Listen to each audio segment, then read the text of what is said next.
Welcome back, everyone. It's the Bourbon Judge. Hopefully everyone's doing well. Can't believe we are, we're zoning in on July 1st. Coming up pretty soon here. All right, so for me, again, a long day on the course. The only positive part was not my score, but the driving accuracy was great. But unfortunately, the short game was not so good. Hey, it is what it is, right? So we're going to go ahead and jump into Bomberger. So let's go ahead and let you guys see the bottle. There's the front. And there's the back, right? All right. So Bomberger. So a lot of people are probably thinking, well, I think I may have heard of that before. What is it? So Bombergers is a bourbon that's made by Michter's, right? Kind of give you some, I guess, a bit of history, if you will. If you go back, I think it was actually my first episode. I actually did the Michter's, the small batch. And then not too long ago with my buddy Mike, we did the Michter's 10 year. So they make really good products. I own some of their toasted barrels as well. Probably should review one of those pretty soon. But this is let's call it a, almost like a sub-brand under Michter's, right? So the story about Bomberger's declaration is a full name. Let's give you a little bit of history about it. So back in the 1750s, the company actually started out as Schenk, right? So John Schenk was a Mennonite farmer, came over, started making rye whiskey in Pennsylvania, and that was like in the mid 1700s. Fast forward a little bit to let's call it the mid 1800s. He then ended up selling, or whomever at that point ended up selling the distillery to someone by the name of Abraham Bomberger, and we end up having Bomberger's bourbon and whiskeys, right? Again, all out of Pennsylvania.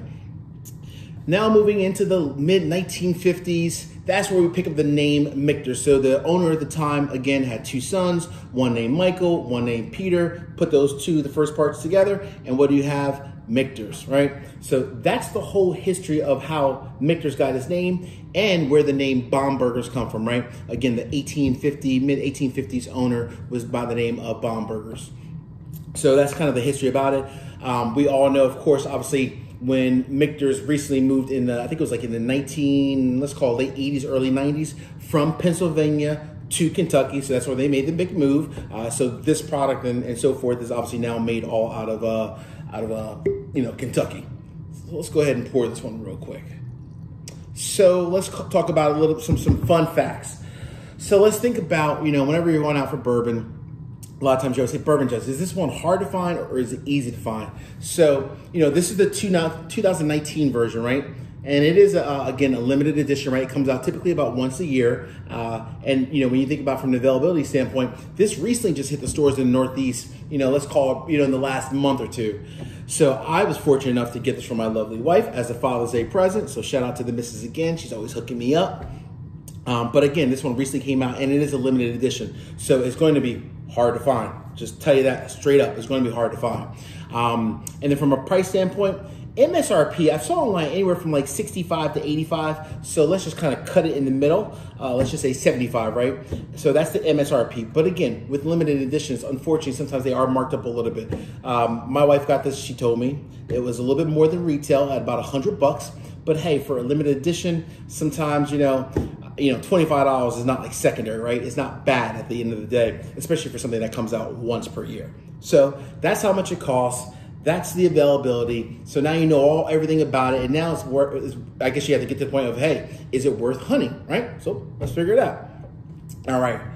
From a color standpoint, beautiful, beautiful dark brown. I love how Michter's does a lot of nice job in terms of kind of toasting their bourbon, right? They toast the barrels, I should say rather, and then obviously the bourbon gets some really good flavor from that profile. So very nice, beautiful brown.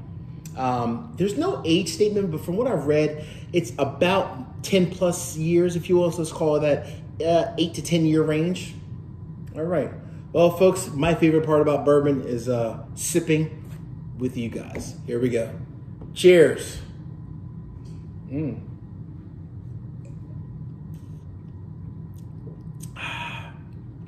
Wow, I'm so excited about this one. I didn't even get to do the nose. Let me go back a little bit. Get to the taste too. So from the nose standpoint, this one is interesting because, all right, I get about four things. Tons of caramel. I get a ton of fruit also, which is not standard for Michter's, like orange, some pears, very like citrusy though, more on the orange side. And also get like a little bit of mint at the finish there as well, along with like the wood, like the oak from the barrel process, and even like almost like some leather as well, right? That's definitely from the nose. Let me just make sure I didn't miss anything now. Wow, the nose is really nice, really nice. Slightly different than traditional Michters for sure. Because typically you don't have like that fruit from the Michters. This one's definitely slightly different. They must have changed something, who knows what. All right, let's get a little bit more from the palate standpoint.